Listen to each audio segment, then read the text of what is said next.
Meet Smita Krishnankutti, Grazia and Ende Cassette.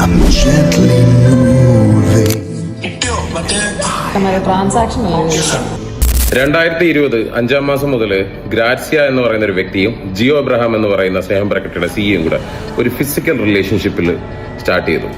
2020 7-ാം മാസത്തിലേക്ക് എത്താൻ നേരത്ത് ആ ഫിസിക്കൽ റിലേഷൻഷിപ്പ് ഒരു ഇമോഷണൽ റിലേഷൻഷിപ്പിലോട്ടും കൂടെ എത്തുകയും അതിനുശേഷം ഒരു 2-ാം മാസം 2022 ആകാൻ നേരത്ത് അതൊരു ബ്രേക്കപ്പിലോട്ട് കലാശിക്കുകയും ചെയ്തു. അതിനുശേഷം കുറച്ചുനാൾ കഴിയാൻ നേരത്ത് അവർ വീണ്ടും ബാച്ചപ്പായി. വീണ്ടും ഈ റിലേഷൻഷിപ്പ് 2024 ആകുന്ന നേരത്ത് വീണ്ടും ബാച്ചപ്പ് ആകുകയും അതൊരു കല്യാണത്തിലോട്ട് പുഷ് ചെയ്യുകയും കൂടെ ചെയ്തു ഗ്രാറ്റ്സിയ എന്ന് പറയുന്ന വ്യക്തി.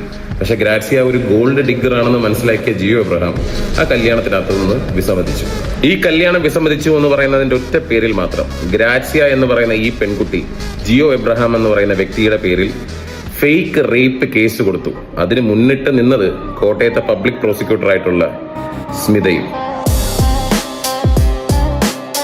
ഈ സ്മിത കൃഷ്ണമൂർത്തി എന്ന് പറയുന്ന ഒരു പബ്ലിക് പ്രോസിക്യൂട്ടർ പിന്നെ സംസാരിക്കുന്നത് ഈ കേസ് ഞങ്ങൾ കൊടുക്കുന്നില്ല, ഞങ്ങൾക്ക് പൈസ കൊടുത്ത് ഒഴിവാക്കിയാൽ മതി എന്ന് പറയുന്നതാണ്. അതിന്റെ വീഡിയോ ദൃശ്യങ്ങൾ ഞാൻ നിങ്ങളെ കാണിക്കാം.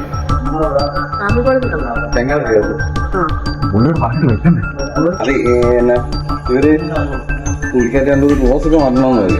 ഞങ്ങളെ നമുക്കിത് വേറെ എങ്ങനെ പോയി കാണിക്കാൻ പറ്റുന്ന ഒരു സാധനമൊന്നുമല്ല, കോടതിക്ക് പോലും കാണിക്കാൻ പറ്റത്തില്ല. പക്ഷെ നമ്മൾ ഇത്ര പൈസ കൊടുക്കണം.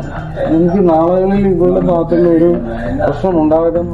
2025 ജാനുവരിയിൽ US-ലേക്കുള്ള വിസ ഇന്റർവ്യൂ നടക്കുന്നത് മനസ്സിലാക്കിയ ഗ്രാറ്റ്സിയ അതിന് മുന്നിട്ട് കൊടുത്തിരുന്ന ഒരു കേസാണ്. കാരണം ഈ കേസുമായിട്ട് ജിയോ എബ്രഹാമിന് മുന്നോട്ട് പോകാൻ പറ്റത്തില്ല. Because so much is at stake here.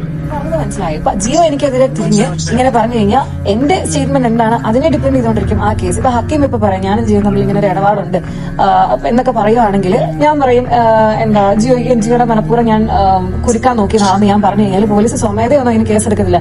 ജിയോയ്ക്ക് അതിൽ പരാതി ഉണ്ടെങ്കിൽ ആ പരാതി പോലീസ് സ്വീകരിച്ച് കേസെടുക്കും. പക്ഷെ അങ്ങനെ അതൊരിക്കലും ചെയ്യത്തില്ല. കാരണം അതിനാണ് ഇത്ര സ്ട്രോങ് ആയിട്ടൊരു സെക്ഷൻ ഇട്ട് അവനെ കുഴിക്കുക. അങ്ങനെ 2-ാം മാസം 2025 ജിയോ എബ്രഹാം എന്ന് പറയുന്ന വ്യക്തി ഗ്രാറ്റ്സിയ എന്ന് പറയുന്ന വ്യക്തിക്ക് 20 ലക്ഷം രൂപയാണ് ട്രാൻസ്ഫർ ചെയ്ത് കൊടുത്തത്. It's a clear case of extortion. ഇതിനെല്ലാത്തിനു ശേഷവും നിലവിൽ 2026 ഈ പറയുന്ന ഗ്രാറ്റ്സിയ വേട്ടയാടിക്കൊണ്ടിരിക്കുകയാണ് ജിയോ എബ്രഹാം എന്ന് പറയുന്ന ഈ വ്യക്തിയെ. അതിന് കൂട്ടുപിടിക്കാൻ നിൽക്കുന്നത് പബ്ലിക് പ്രോസിക്യൂട്ടർ ആയിട്ടുള്ള സ്മിത കൃഷ്ണൻകുട്ടി, ബോൺ ക്രിമിനലും ഡ്രഗ് യൂസറുമായിട്ടുള്ള എന്റെ കാസറ്റ് എന്ന് പറയുന്ന അബ്ദുൽ ഹക്കീമും. അങ്ങോട്ടും ഇങ്ങോട്ടുള്ള ലയബിലിറ്റീസ് തീർത്തു എന്ന് പറഞ്ഞിട്ടാണ് അഗ്രിമെന്റിൽ എഴുതിയിരിക്കുന്നത്. അതിനെന്ത് വേണമെങ്കിലും ചെയ്തു. നിലവിൽ ഞങ്ങൾ നിയമത്തിന്റെ സഹായം തേടുന്നു. അതുപോലെ സ്നേഹം പരകട്ടെ, സ്നേഹം മാത്രം പരകട്ടെ.